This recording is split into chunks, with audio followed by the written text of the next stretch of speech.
Amadou Soumaoro est le nouveau patron de l'hémicycle. Député de la circonscription de Séguéla, Amadou Soumaoro va désormais exercer la haute fonction politique de président de l'Assemblée nationale de Côte d'Ivoire. Actuel vice-président du RDR chargé de la formation, Amadou Soumaoro a occupé le poste de secrétaire général par intérim du parti de 2011 à 2017.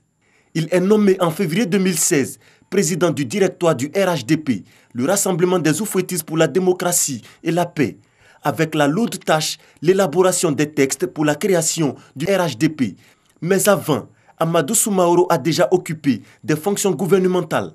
Il a été ministre du Commerce de 2002 à 2005. Avant son élection à la tête du Parlement ivoirien ce jeudi 7 mars 2019, il occupait le poste de ministre auprès du président de la République chargé des affaires politiques. C'est donc un homme averti qui accède au perchoir pour écrire une nouvelle page de l'histoire de la Côte d'Ivoire.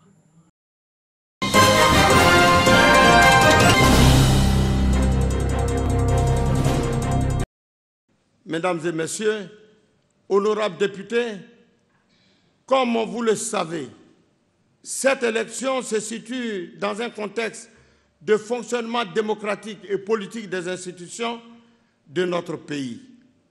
Il s'agit ainsi de préserver et de consolider la dynamique de paix, de stabilité politique, de progrès qui prévaut dans notre pays et d'œuvrer à la bonne réalisation de nos perspectives de développement. Dans ce processus de construction nationale, notre institution doit être à la pointe du combat, en renforçant sa cohésion interne et en créant les synergies nécessaires avec toutes les autres institutions de la République. C'est pourquoi je voudrais rassurer l'ensemble de mes honorables collègues députés que nous ferons cette marche dans la fraternité, dans la solidarité, dans la cohésion et dans un esprit inclusif.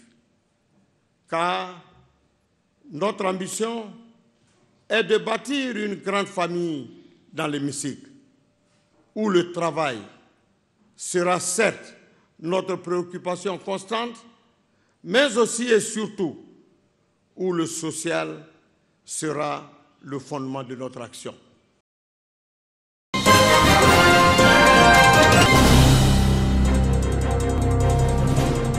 Le numérique, une solution pour l'autonomisation des femmes. Thème retenu pour la célébration de la Journée internationale de la femme 2019.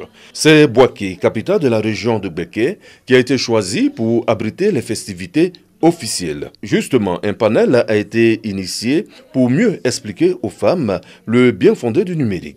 Il s'est agi aussi de les amener à s'approprier le dit thème et à en faire un véritable moyen pour rentabiliser leurs activités. Cette journée-là, c'est pour reconnaître tout ce que vous faites.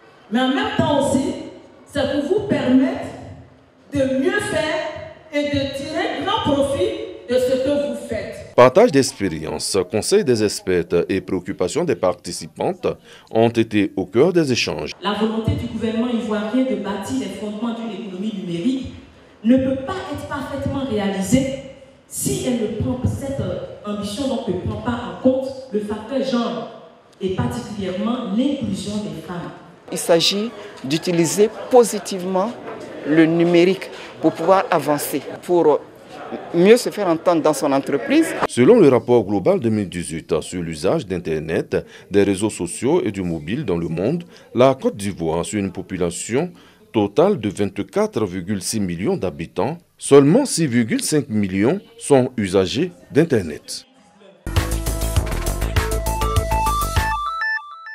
En Mauritanie, 76 partis politiques viennent d'être dissous. Le nombre de partis mauritaniens passe en dessous de 30. L'opposition, tout comme la majorité, est concernée par ce décret qui vise la dissolution de tout parti politique qui n'obtiendrait pas le minimum de 1% des suffrages exprimés au cours d'un scrutin local. Notons qu'en juin prochain se tiendra la présidentielle.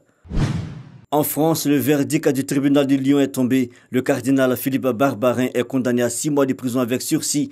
Il a été reconnu coupable de mutisme dans des cas d'abus sexuels vécus par son diocèse. D'autant que ce jugement découle de cette affaire de 9 personnes qui ont porté plainte contre l'inaction de 6 membres du diocèse lyonnais. Une histoire qui a refait surface il y a 3 ans. Selon les explications du condamné au tribunal, le cardinal Barbarin était informé des accusations d'agression reprochées au père Prénat en 2014. Ses avocats envisagent faire appel de cette décision.